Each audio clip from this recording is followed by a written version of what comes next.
अस्सलाम वालेकुम। आज हम आपकी खिदमत में हाजिर हुए हैं कागजी शादी के 5वें हिस्से के साथ, जो कि तजस्सुस से भरपूर है। वीडियो में आगे बढ़ने से पहले आप सबसे गुजारिश है कि हमारे चैनल को सब्सक्राइब कर दें ताकि हर नई आने वाली वीडियो का नोटिफिकेशन आपको मिलता रहे।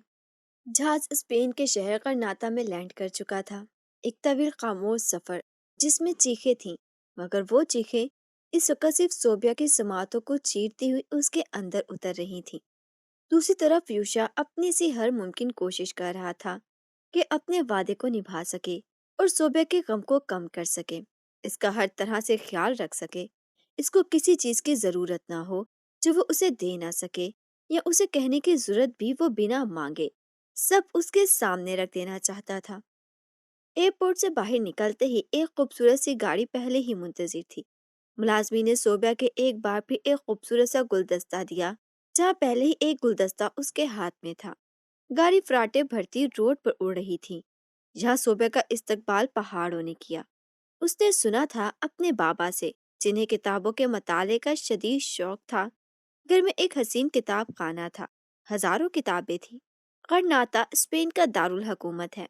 कभी यह मुसलमानों के अरूज का मरकज था, और फिर यही शहर जवाल के नशीब में डूब गया। आखिरी हार इसी शहर में हुई, जब मुस्लिम बादशाह ने इस शहर के पानियों में मुस्लिम अरूज के सूरज को खामोशी से गुरूब होते देखा।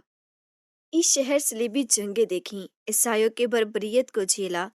जब जब सुनती थी गरनाता से अपनायत महसूस होती थी, मगर आज अजनबियत ही महसूस हुई। शायद इसलिए कि अब गरनाता गरनाडा हो गया था। नाम भी उनसियत का बाइस होते हैं ना। इस शहर में उसका नाम भी तो छीन लिया गया। आज वहाँ क्या अपना बचा था जो सोबे को अपनायत का एहसास दिलवाता। लाहौर एक आलीशान नाश्ता, जिसे आप पंजाब के सुगात कह लीजिए। निहारी और पाय का नाश्ता मेज पर सजा हुआ था। कामिल रंधावा, सलीम उनकी जोजा और सबसे छोटा बेटा, जिसे वो साथ लाए थे, इस वक्त नाश्ते से इंसाफ कर रहे थे। कोई देखता तो यकीन ही नहीं कर पाता गुज़िश्ता सब इस घर में क्या क़यामत टूटी है। बाहर से चीखने चिल्लाने की आवाजें अंदर आ रही थी, जो इस बात की तरफ इशारा कर रहे थे कि मतलूबा लोग आ चुके हैं।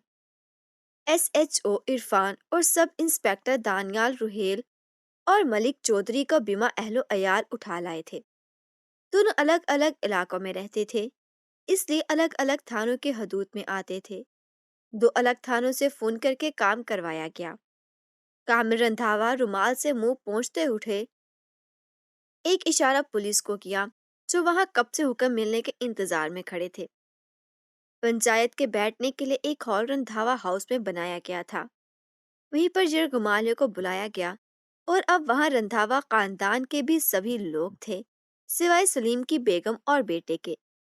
तुम रुहेल हो, जरा सामने आओ। कामिल रंधावा के रोब को नजरअंदाज करता वो कुछ उखड़कर साथ सामने आ गया। तुमने परसों यहाँ इस घर में जो तमाशा किया, इसका सबब बताओगे? मैंने कोई तमाशा नहीं किया। जो भी कहा सच कहा। आपकी पोती ने मुझे धोखा दिया। ऐश मेरे साथ करती रही और शादी। सलीम ने आगे बढ़कर एक जन्नाटेदार थप्पड़ रसीद किया। वर्दा देख रही हो, कल तुम्हें इसके साथ यही करना था। इरफान, जरा इसके केस को बनाना। जरा लोग हमारे हाथों घर की बहू बेटियां कत्ल करवाना चाहते हैं। सर जी, इस लौंडे पर रैगिंग के चार्ज लगे हुए हैं। सारे कॉलेज ने गवाही दी है। कैसे ये लड़कियों के पीछे पड़ा रहता है, जो ना माने इसको धमकियां देता है। सर, आपकी पोती आपकी तरह बहादुर थी, वो भी लड़ गई। इसकी बदतमीजी का जवाब उसको करारेदार थप्पड़ मार कर दिया, तो ये ऐसे इल्जाम लगा रहा है उन पर। एसएचओ इरफान ने दूसरे तलबा का बयान वाला पर्चा दिखाया। रुहेल शौक में था कि इसने कुछ खटपट की आवाज सुनी। सलीम रंधावा ने गन लोड की थी। सीधी गन उसके माथे पर टिकाई। रुहेल सलीम को धक्का देता कामिल के पैरों में गिर गया। क्या कहते हो सलीम, माफ कर दूं इसे? उन्होंने अपने बेटे की तरफ देखा। जैसा आप मुनासिब समझे बाबा, लेकिन अगर मेरा बस चले तो मैं अभी इसका भेजा उड़ा दूं। सलीम ने मसमसा कर देखा, जो अभी सर इनके पैरों में दिए बैठा था। तो फिर देर किस बात की? इस वजह से हमारा बहुत नुकसान हुआ है, और हम सब माफ कर सकते हैं, नुकसान नहीं। وہ بھی ایسا جس کی بھرپائی ممکن نہ ہو۔ تر تر 2 گولیاں، ایک سر اور دوسری چھاتی میں۔ ہال چیخوں سے گونج اٹھا۔ ملک چودھری کے خاندان کی عورتیں بچے سہم کر ایک دوسرے سے لگ کھڑے تھے۔ ملازموں نے اشارہ پاتے ہی گھسیٹ کر وہاں سے روہیل کے جسد کو باہر نکالا اور دوسروں نے صفائی شروع کر دی۔ ہاں بھئی ملک چودھری، اب بیٹھ اور بتا۔ میری گڈی نو مارن واسطے تسی پنچایت لگانا چاہندے سی۔ آج تیری نو تے تیرے پت سامنے کھڑے ہیں۔ بول، 1 منٹ نہیں لگے مجھے سب کو ختم کرنے میں، جیسے تو نے میرے گھر کو کھا لیا۔ مجھ سے بہت بڑی بھول ہوگی کاملے، میں نفرت میں اندھا ہو گیا تھا۔ مجھے نہیں پتا تھا تیری نو بہو اتنی جلدی ایسا قدم اٹھا لے گی۔ میں تو بس بدلہ لینا چاہتا تھا، بدنامی کرنا چاہتا تھا، مارنا نہیں۔ کس میں ہمت تھی کہ تیری پوتی کے خلاف بولتا؟ تو نے میرے بیٹے کو تری پار کروا دیا۔ اس کو دیکھنے کو آنکھیں ترس جاتی ہیں ہماری۔